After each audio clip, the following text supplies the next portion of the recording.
First of all, thank you everybody for joining us. This is Paul Dyer speaking. I'm the CEO here at Lippe Taylor. I'm going to give a very quick introduction by way of just sort of some background information of things that led to the work you're going to see here today. And then I'll introduce our three sort of real presenters, the people that work, which is really exciting work and really groundbreaking research into what leads people to engage with news, earned media. And so I'll do individual introductions of everybody that you're going to be hearing from in just a minute, so that way you're hearing them right before they speak.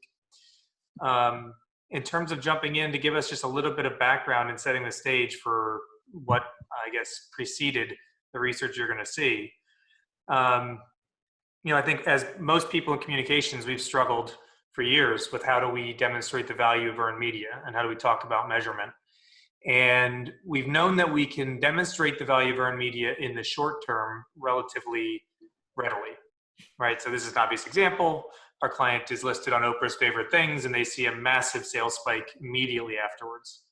And there's lots of examples of this where you get a single earned media placement that can drive clear, demonstrable ROI.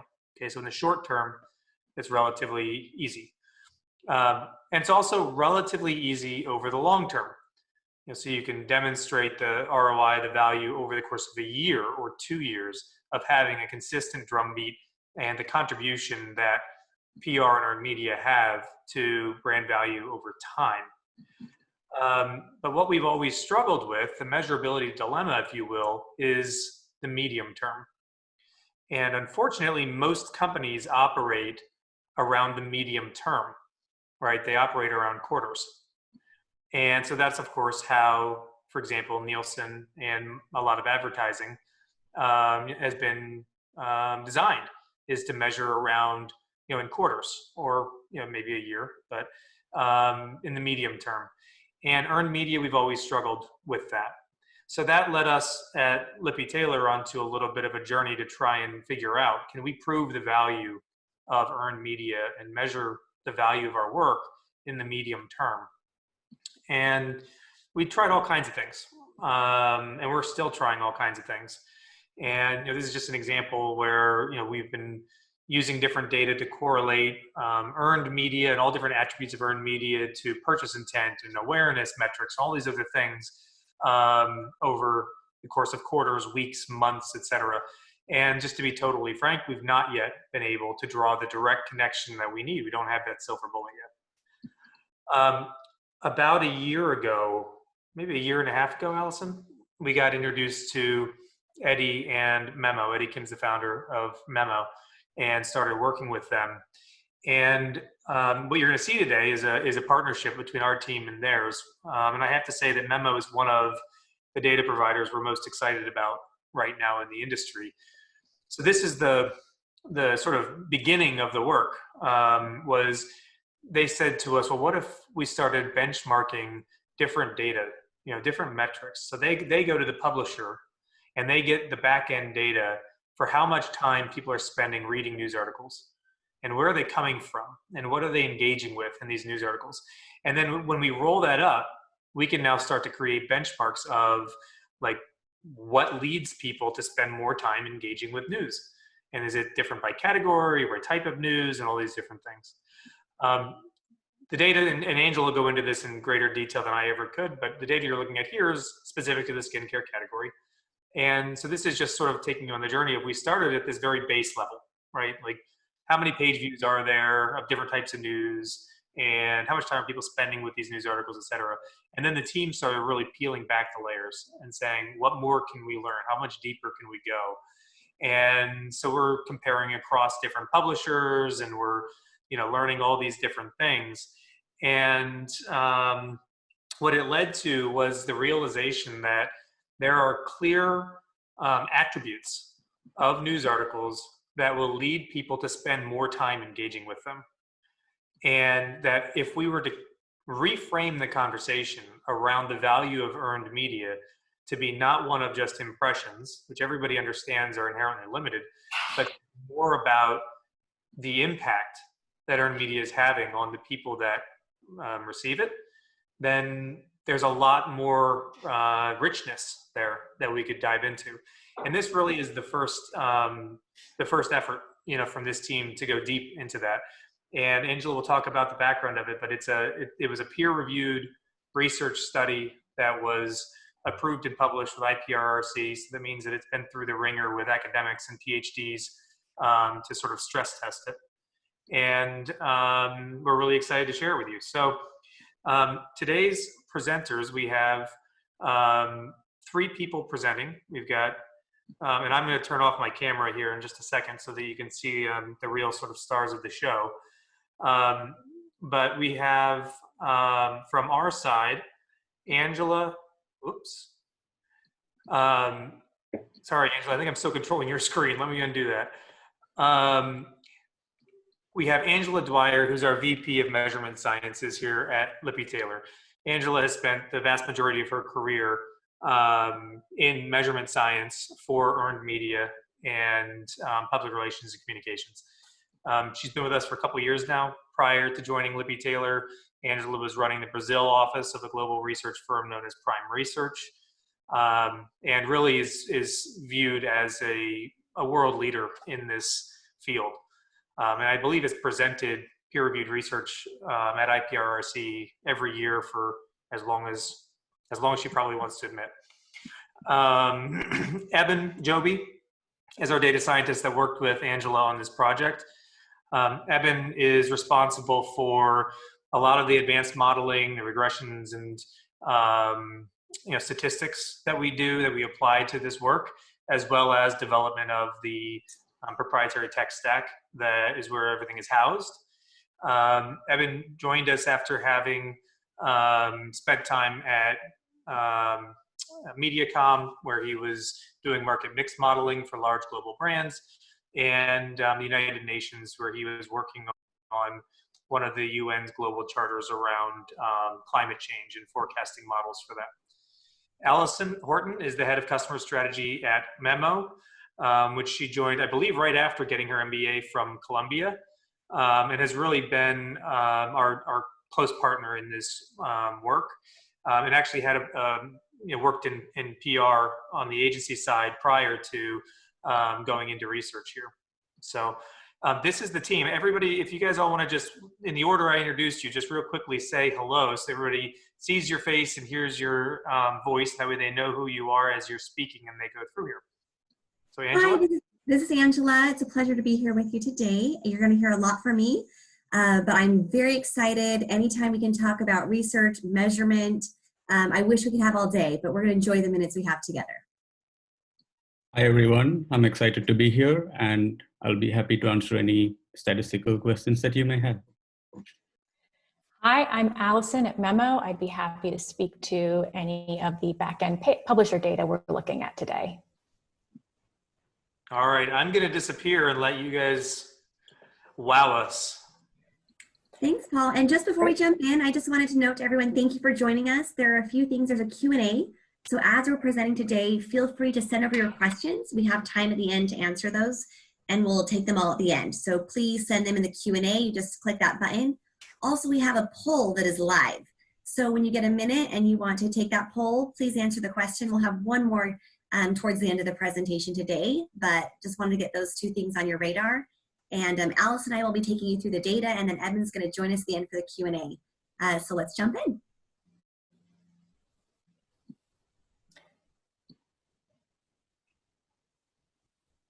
Great. So before we kind of dive into the results and really dig into what actually drives more engagement with a piece of content, we kind of just want to step back and talk about why do we even care how long a reader spends on an article. When Memo works with PR teams, we hear about the need to deliver higher ROI with better content that moves readers all the time, moves readers to shape perceptions or generate purchase intent. And, of course, we also hear about the need to show that ROI with better measurement. So this is really what fueled our research into this relatively newly available metric of average engaged time with an article. And, intuitively, we might understand that whether a reader spends 3 seconds or 3 minutes with an article will yield dramatically different results. But why is that, and why should communications professionals care about this time that readers spent actually reading an article? Well, the Lippe Taylor team actually did some research last year that looked at the different factors that influence recall. And one of those factors was exposure. The more exposure to a piece of content increased the subject's ability to recall that piece of content. There are also several well-studied theories in communication around the role that media plays in influencing an audience. Theories like agenda setting and priming, which we won't dive too deeply into, but the long and the short of it is that if someone doesn't remember a brand, they won't remember enough to develop an attitude about that brand or to take a certain behavior. So our focus on engaged time today really stems from past research that shows that more time means more recall, which is going to lead to better results. So before we get into what drives more time spent on a piece of content, I just want to quickly talk about our methodology and how we set this research up. And if we could just move to the methodology slide, that would be great. Thank you. Knowing that the results could vary by industry, we decided to focus specifically on one industry, the skincare industry, given that both Memo and Lippe Taylor have done extensive work in the space, and it's actually kind of the industry where we kicked off our partnership together. And we pulled a set of 600 articles that were published across 6 online publishers where Memo had partnerships to access the readership and engagement data that Paul talked about earlier on in the introduction. These publishers included Allure, Glamour, InStyle, all publishers highly relevant to the industry we were looking at. So we had 600 articles, and each article had associated with it an average engage time metric for the first 28 days of its publication. That is within the first 4 weeks rather, of when an article came out. How long did the average reader spend on that article? And as Paul said, this isn't a guesstimate, this isn't a proxy metric, this is actual data that came directly from Allure and Glamour and InStyle and so on. And just to clarify, this average engage time is, it actually is active time spent reading. If a user were to open a new tab or a new window popped up in front of the browser, that would not be counted as active engage time. So we had our article set and we had our engage time metrics, but before we could really answer what types of article categories and factors increased reader engage time, we had to actually perform a content analysis to identify all of the possible variables. So in looking at these 600 articles on these 6 publishers within the skincare industry, there were 6 very clear kind of recurring types of articles, categories of articles that we saw. The first was kind of celebrity coverage. So Reese Witherspoon's, beauty pics, for example, or Lady Gaga, never goes on stage without this foundation, articles like that. There were product reviews, so articles that focused on like a singular product or brand. Product roundups, so articles, listing several products across multiple brands. Articles that were just kind of how-to/advice driven, so how to clear up acne, for example. Articles that were just about business news, maybe Estee Lauder, something that maybe Estee Lauder corporate did. And then articles about various sales and deals at retailers and brands. So those were our 6 categories. In addition, we also looked at additional factors that could potentially influence how long readers spent with content. And those could be the number of brands mentioned, number of visuals, the number of influencers, what types of visuals, so whether it was a still product shot, a human, a logo, and then the type of influencer, celebrity, consumer, medical, like a dermatologist. So we did our content analysis, and I'll now hand it off to Angela to talk about the statistical analysis and our results. Great, thank you, Allison. So I'm going to pop up here so you can see me as well. And to analyze the data and answer our principal research question about which category engages most, as well as those sub-questions that Allison mentioned, we used a series of statistical tests. So we're going to focus our conversation today on the results of the study and how you apply those results. But before I jump into the key findings, I want to lay the foundation of the statistical approach we use that allows us to have confidence in our results. So if stats is not your thing, don't worry. This will be our very brief deep dive into the statistical approach we used. If you love stats and you just can't get enough, please share all your questions with Evan, who's our stats pro, in the Q&A. So let's quickly look at how we divided and analyzed the variables. For the categorical variables, so these are the article type and source, anything that's kind of divided into a category or a bucket, like we talked about. We use two-tailed t-tests for these variables with two levels, and one-way ANOVA tests for variables with more than two levels, followed by two-key HSD testing if the p-value is less than 0.05, which means if there was a relationship found, we looked into how each category related to each other to answer our questions, and most importantly, how it related to engaged time. For the numerical values, these numerical variables like word count, number of brands, number of visuals, number of influence, anything that's a hard number, we tested using the Pearson correlation coefficient and t-tests. Variables were also tested in a group using OLS, multi-regression, and two-way ANOVA. So I hope that that at least provides a foundation of how we approach this, but I'm really going to focus on the results that we found through our data and through our analysis. So let's get into the results that we hope can be applied to your work.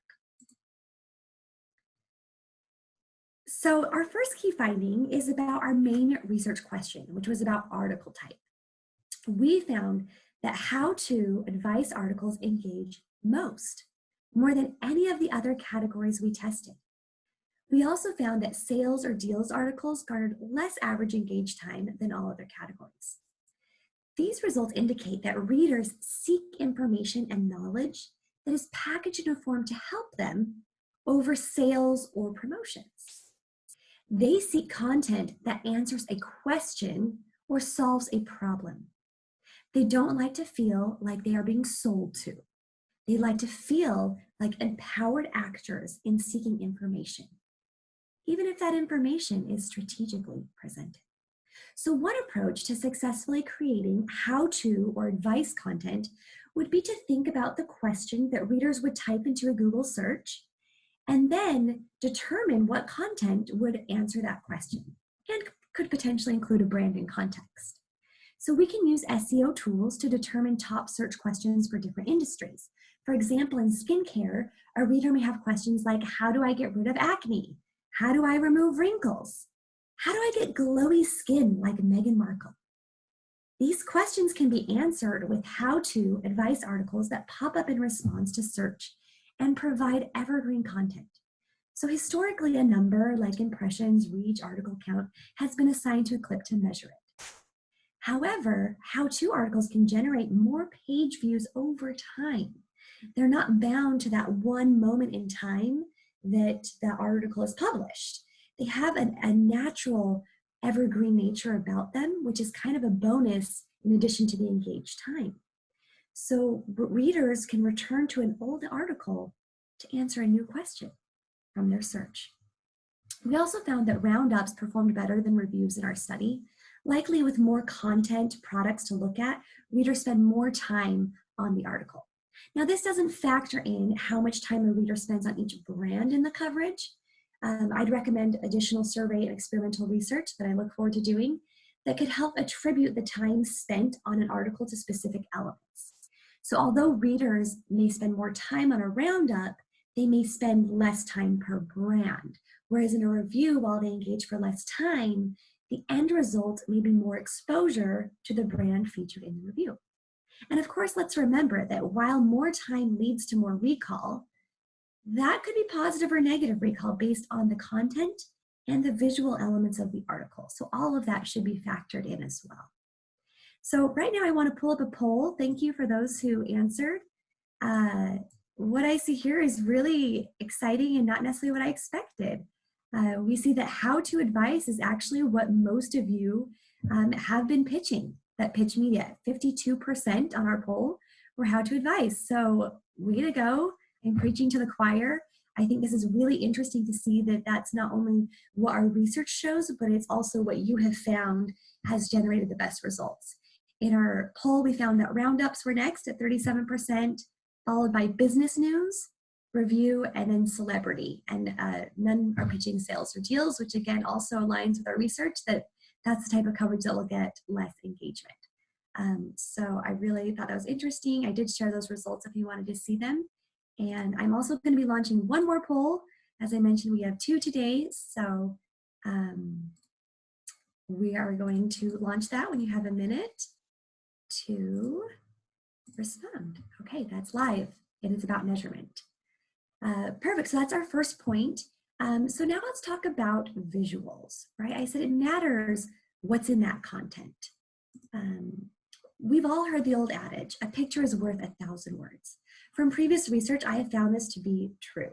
Visuals influence recall significantly more than other elements, like headline mentions or multiple mentions in an article.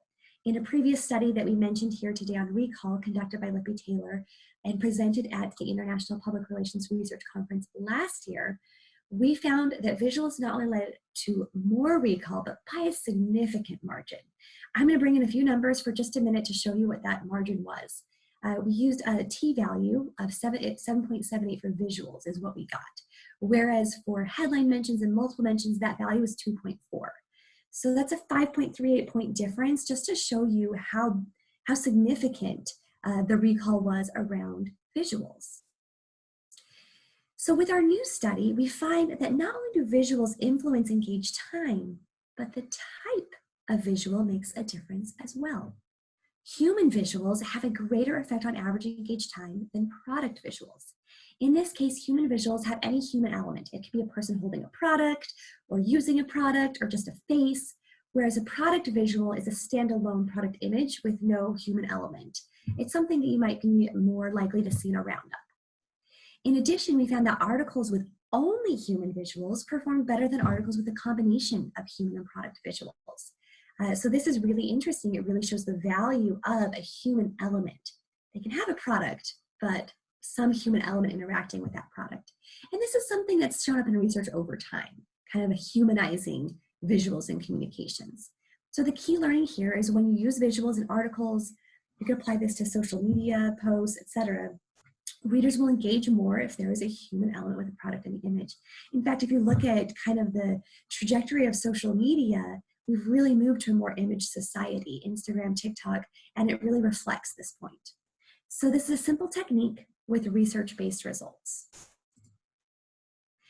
Based on the Influencer Marketing 2020 report, influencer spend is estimated at $9.7 billion in 2020. We'll see if that still stands. It's up $3.2 billion from 2019. The allocation of marketing budget to influencers reflects the success brands see from a more trusted or authentic source than directly from a brand. Our research confirms the value of influencers in coverage. The results show that multiple influencers engage more than no influencers. In addition, medical influencers engage most, more than celebrities, consumers, and corporate. And again, this is for the skincare industry.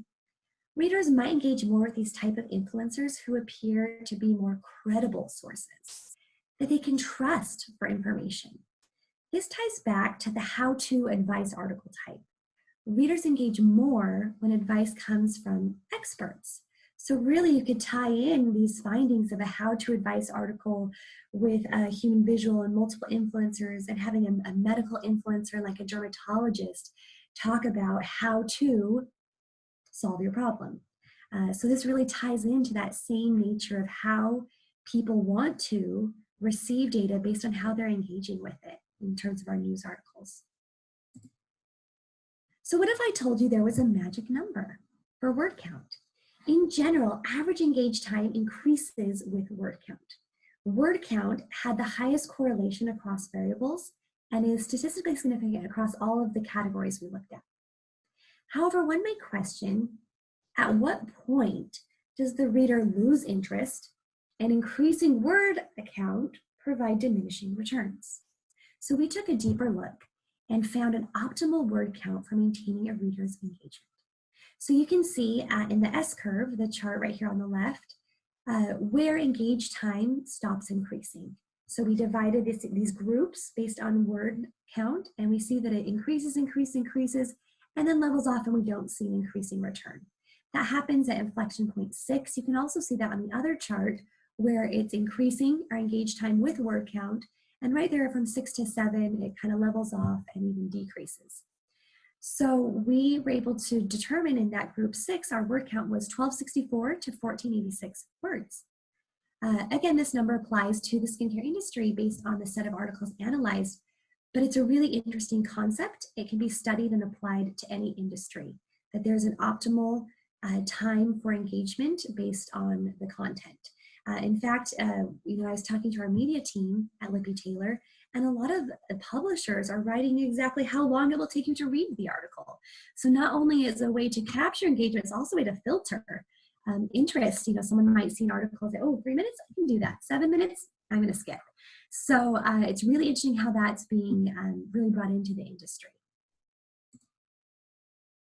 So to wrap up, I wanted to share a few other factors that we found to drive engaged time in our study.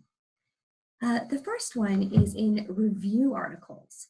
We found, so the ones that are specifically reviews, we looked just within that category. Neutral tone has a higher average engaged time than positive tone.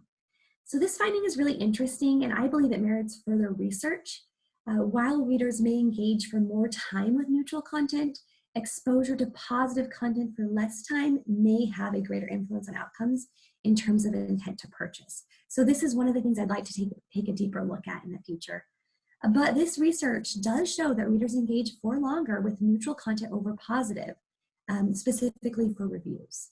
They may seek out content that appears to be more objective and less of a sales pitch. A review that seems more balanced or objective will likely result in more engaged time. So that's something we could apply to our work when we're looking specifically at a review. In celebrity articles, so an article really focused on a celebrity, articles without a brand in the headline have a higher average engaged time.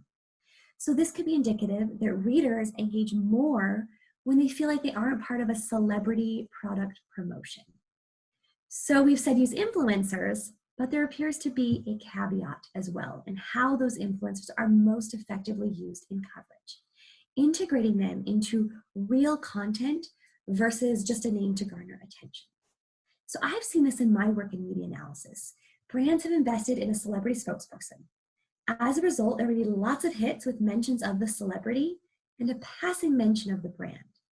But the content may not be quality content that has any information about the brand, like any topics or key messages, anything about the brand that can influence how readers think about the brand and act upon their knowledge of the brand. So when they show up at the skincare aisle at Walgreens, are they going to choose that face wash? Did they receive enough information in that celebrity pitch to influence them to make that action or to make that decision, that purchase? Now there's definitely a right way to do it. One option could be incorporating a celebrity with, in this case, a dermatologist in a how-to advice article. And I think you'd really get the biggest bang for your buck when it comes to a celebrity spokesperson. We also found the article source doesn't make a significant difference. So any variation we found across our publishers was influenced by other factors we've already outlined, like there were a lot of influencers or human visuals or an optimal word count. But with future research, we may find that certain types of publishers or certain article types from different publishers may attract for engagement. So some things we might think about is the trust, again, that a reader has not only in an influencer, but in a publisher, right? There might be more engagement with an article that touts the Allure Best in Beauty Award seal because it's something that those looking for a skincare product trust has been vetted by a source. So these are just some thoughts on how we could take a deeper look at the role of publisher in relation to engaged time in future studies. But as of now, I wouldn't say that it made a difference in our set that we looked at. So of course, the big question here is how do we apply this to our work? That's really the purpose of our meeting today, of sharing these insights of our research, is to help you in your work. So I applied the insights in 2 key ways: create better content, measure more effectively. So let's start with the first one. How do we apply this to your pitch? Those in the PR world can let editors know that they've incorporated elements that will increase reader engaged time. This benefits the brand and the publisher. Win-win. Now, while our research was specifically in the skincare industry, many of the key elements for pitching can apply more broadly. So to maximize the impact of my earned media ROI, I would seek to pitch articles with the following elements that we've outlined here: leaning on experts and influencers from the industry, notable personalities to share the brand story. Using how-to tips, advice from trusted voices, which we talked about. The strong use of visuals, remembering the human visual has a greater power to drive engagement. And of course, make the story not about the brand, but a bigger learning experience for the reader. And that really brings in a lot of the insights that we found here, and really letting it be an experience, an educational thing, something where they're seeking knowledge, not just a pitch about a brand. So I think that's really interesting. And of course, that's the first part of what we can do with the data. And the second part of what we can do with data, after the pitch, this research can continue to help you measure the results more effectively. So I actually want to pull up the poll right now. Let me see if we had a chance to respond. Thank you for those who did. What we were asking is about how you currently measure earned media. I think this is really interesting and aligns with kind of my thoughts of what I've seen in the field.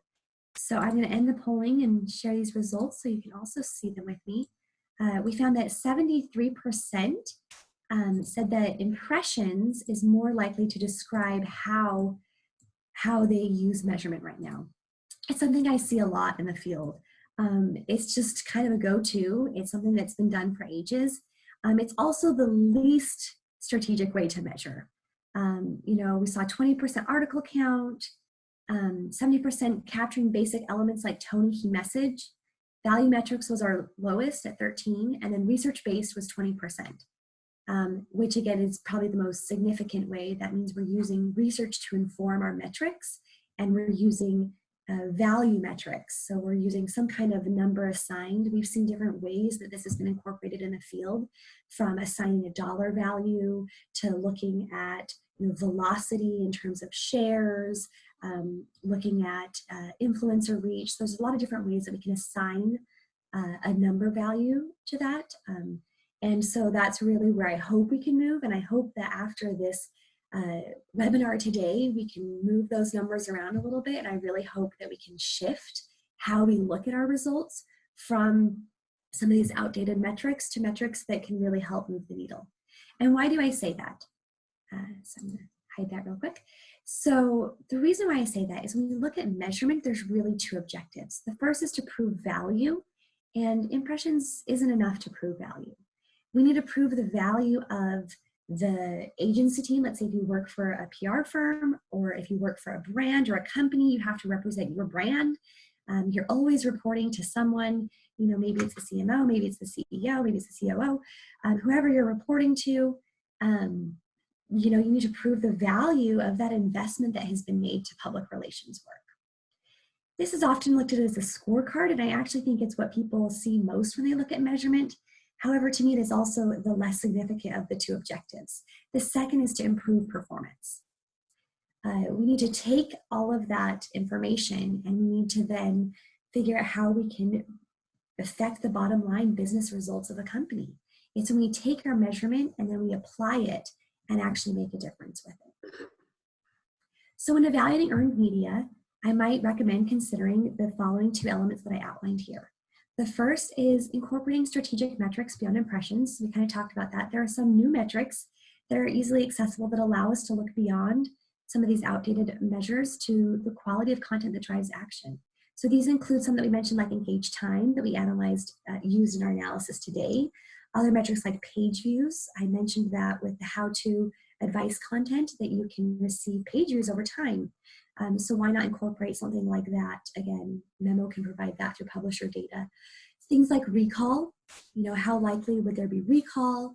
And of course, action-based is really the golden standard. It's not always possible, but when it is possible to, for example, provide a link, attract a link in an article, if there's a clear call to action, it's a great way to measure that. Of course, layering on different data sets, there are ways that we can do that. But start with the next step from where you are in terms of like one step more in sophistication can definitely help get better results.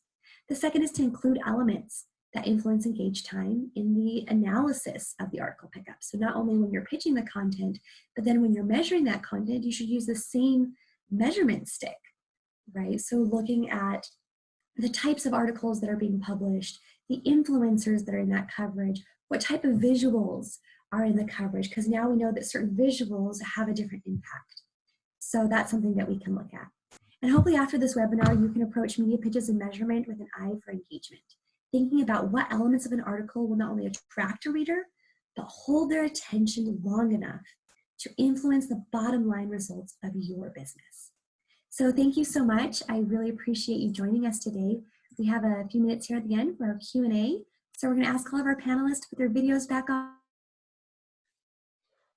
Angela, we've got a few people that have already submitted questions into the Q&A. The first was just, could you define recall again? Perfect. Great. I'm going to make sure everyone here is unmuted really quick, Paul. Allison, I think you might still be muted. So just defining recall, I'll go ahead and take that one just to start, and then we'll pass on to the rest. So recall is all about how a reader will remember the content after being exposed to it. So we're specifically, in this case, talking about brands, right? It's all about remembering the brand. So we found with recall, there are different elements that will lead a reader to remember a brand better. So we already mentioned visuals, headline mentions. A big one, and the reason why we talk about exposure, why we chose engaged time over other metrics to look at, is because engaged time means the reader has more time exposed to the content. And the more time or the frequency of exposure leads to more recall.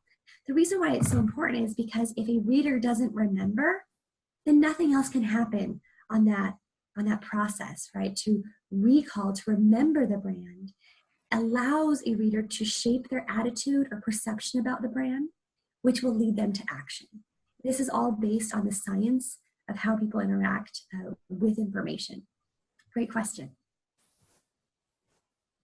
Was this research done only with .com or with paper magazines as well? Well, Allison, take that.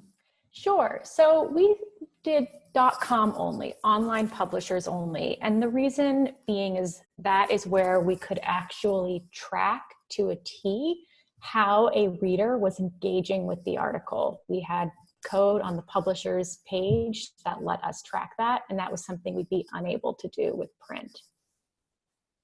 Mm-hmm. Now, you said that the article source does not have an impact, was one of the takeaways, but the 600 articles that you were reviewing were all of a certain quality or tier, right? Correct. We looked at Condé Nast and Meredith sites. So from the Condé Nast side, it was Allure, Glamour, and Teen Vogue. From the Meredith side, it was InStyle, Real Simple, and Hello Giggles. So it may be different, appeal to different audiences, different demographics, but kind of all that high quality side. Yeah. Yeah, I think this would look very different. Go ahead and explain how it might look different. So in this research, we selected top tier sources for the articles on purpose because we really wanted to focus on other factors contributing to engaged time, such as number of visuals, number of brands, the word count. And so because we selected the top tier sources for the study, it's a way of making sure that they do not have as much of an impact or bias the results that we obtain from the research. But yes, definitely, if we do compare top tier sources versus lower tier sources, that would make a difference in the engaged time. But in this research, we did select top tier sources on purpose. This is a good question, and I may have some addition to add to it, but in this research, was there any impact to whether or not the content was promoted. So if the article had been promoted, for example, in social feeds or elsewhere, did that have an impact on the time people spent engaging with the article? That's a great question. I'm just going to say a minute, and then I might pass that on to Allison, and then Paul, you can add. This is something that in this particular research, we did not take into effect whether it was promoted content, sometimes a little bit more difficult to track. However, we might see that there is more promotion around certain types of articles. Now, we've done this with other research with Memo, where we have been able to see the effect of promoted content. And again, it goes back to that evergreen content. I've been really surprised to see the impact of that. So Alice, why not add a little bit about that? Sure. This is referring to some different research we did with Lippe Taylor last year, but when we did look across a portfolio of skincare brands, for example, we did find that average engage time was significantly higher when that traffic came from organic search versus when it came from Facebook or Twitter or social media in general. So while that can have an impact on average engage time, it wasn't quite the focus of this study. Yeah, I think that's great, and it's something that we've seen very different answers to, I guess, based on exactly the content that we're looking at. Is there's no doubt that the more broadly you promote an article, the lower the quality of the audience gets, right? But if the article, for example, is being primarily promoted within a certain category, like if this media outlet has a dedicated social feed, for example, so they have a dedicated social feed to their beauty content, then you get a higher quality audience. If they're promoting it on the homepage of the category, then you get a higher quality audience than if they're promoting it just on the homepage of the website. A lot of the traffic does come from inner site referrals. So people who are already on allure.com and then click on another article that they were referred to from within the site. And so again, it's sort of like the closer you are to the reader's initial intent, the higher quality the audience is. Something we could definitely do more research into, though. It's a great question. Okay, another question here was about visuals. Do you find the use of human visuals in media to be common? Or what type of visual do you see the most? Yeah, that's a great question. I actually do think we see quite a few. I don't have the exact data in front of me. Maybe Evan has that of what percentage we saw of visuals being human versus product. But in this particular industry, we did see quite a few human visuals. One thing, and just to kind of answer another question at the same time, I do think there is more human. Like I mentioned, roundups really tend to be product. What I actually found interesting for this particular one is there were images that were not necessarily a human and not necessarily a product. They would kind of create their own little graphics. It was a way to keep it unbranded, but also still interesting. So that's one thing to think about as well. If those graphics had more of like a human element, then that would be still considered a human visual. But there are other visuals that we could see, particularly for this research. It was we found that they all fit into these two buckets. But one thing we went into was logos. If we saw a logo, what would that be? We ended up not seeing logos in our sample. Someone else asked about video. I've actually received this question before around this study, and I would love to take a deeper dive into the value of video in coverage, because we talked about visuals, but we didn't specifically look at video versus a static photo. I think that would be an area of interest, because the video, I think that if they click on it, then there's a lot of value. But how many people who are exposed to the article, actually watch the video? So that would be really, I think, for our field, an interesting next step for this study. And especially if we look at whether the videos have pre-roll ads or not. Yeah. Skip those. Was there any inclusion of social media sites or publisher from non-traditional backgrounds like a HuffPo? We, to Evan's point earlier, kept it fairly consistent just with those Condé and Meredith sites, really so that we could dig into the other categories and factors. But that's definitely one of the many areas we could potentially explore with future research, because it is a very burgeoning area, as I'm sure you all know. Allison, we have a question here that I think you would like to answer. How are we able to obtain data like this, the engagement time and page view metrics from the media outlets? You know, I don't know who you are, anonymous attendee, but I couldn't have planted you better myself. Memo specifically has formed partnerships with these publishers that allow us to aggregate all of this data to be accessed by PR and communications teams. We've essentially created a marketplace for it. We were able to do that because our founder had done something similar at a previous company for sponsored content. So, you know, if you know, an individual PR team or internal team tried to go to a publisher to get that data, I think, you know, that's going to be a little tricky. But Memo was able to do it because we'd had these existing relationships and had kind of proven out the value through working with publishers for several years, doing something similar.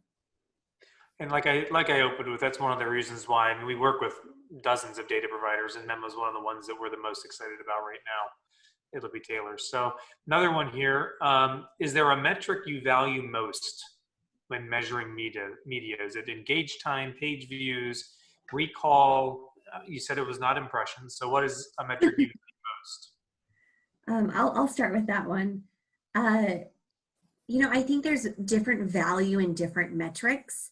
Often people ask, well, what's the one metric? And I can tell you, I've sat at tables with, you know, academics in the area, the ones who write the textbooks, and we've had discussions about, you know, what is the best metric? And where we often end up is what is not the best metric, right? So we'll be like, no impressions, add value, we're not doing that. You know, we have those conversations. So you know, the way I would define the best metric is whatever gets you closest to that end result, the action that you seek. So all of these, like engaged time, page views, recall, the ones that I shared with you today are all ones that I believe take us closer in kind of the most accessible way to the end results. So Memo provides these metrics, but there are other metrics that you can also access on your own. We've developed our own metrics in-house at Lippe Taylor that we use to be more strategic in how we measure media, and of course influences how we approach it. And those are really based around how people interact with the media and all that science that I outlined for you today. So again, I wouldn't say that there is one end all be all in metrics. You know, as Paul mentioned, we use a lot of different tools, and for different situations, there might be one that works better. But again, I'd love to chat with you one-on-one, anonymous attendee. We can go into more detail about how do you get to that, and some different approaches to get to a more strategic metric closer to the result. And of course, anytime you're using research to really drive that, I think you're going to end up at a better result. Yeah, I think the other thing that, you know, on a case-by-case basis, client-by-client or brand-by-brand, is you need to decide, is it worth putting the effort in to establishing a new way of thinking within the organization, right? Trying to convince people to think differently about how you measure something, or is it better to align to an already accepted protocol of some kind? So there are large organizations that are very CPM driven, or reach and focus driven, or, you know, I don't know, like pre-qualified lead driven, like whatever the existing metrics are that the organization tends to sort of rotate around. You know, are you better served to try and come up with a way of modifying what we do here in the data that we have to fit within that framework? Or are you better to say, you know what, we really need to start talking about engaged time, and here's how we're going to measure that. And it's just going to be a case-by-case basis where you got to make those judgment calls, you know, within each company. So just like Allison got teed up, we have another one here that says, this study reminds me a lot of Hypatia. Is that right? Angela. Yeah, you know, I'll go into a little detail about that. I know we're going to wrap up on time here soon. But Hypatia, might be a whole new word to some of you, but it's the system that we've developed at Lippe Taylor. Like I mentioned, we've used research to really drive, and it's the system that I personally worked on developing, starting at Lippe Taylor a few years ago. And it's really inspired by Hypatia. She was one of the first recorded female mathematician scientists in history, 400 AD, and she developed a gravity score. So we've also developed our own metric at Lippe Taylor called the gravity score, which incorporates a lot of these elements that I've discussed that have been research-based to really get to a number, a value. And I would put this in the research-based value metric category that I explained in the poll there, to figure out how likely your content would be to influence your readers. And we really have found value for that for our clients in terms of how we measure the content. Our teams use it in how they pitch the content. And you know, I think it's been really helpful for our clients as they've been able to apply that. So Hypatia is our proprietary measurement tool at Lippe Taylor.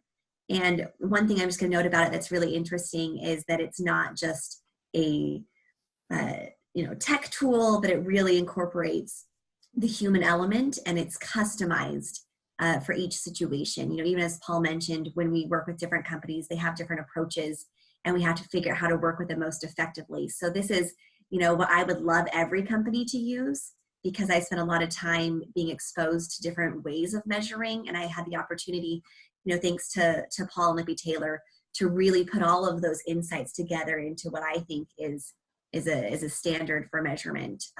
So love to chat with you about Hypatia if anyone's interested. Alrighty, so we have slowed down in our questions being submitted. So if you are holding on to a question, now would be the time to go ahead and send it in so we can get it before we wrap up here. But I wanted to just take a minute and thank everybody. We had a tremendous turnout here, and I think you guys did a great job of really shedding some light on this research, and both, I guess, you know, peeling back the covers in the statistics without totally burying us in the statistics. So thank you for that.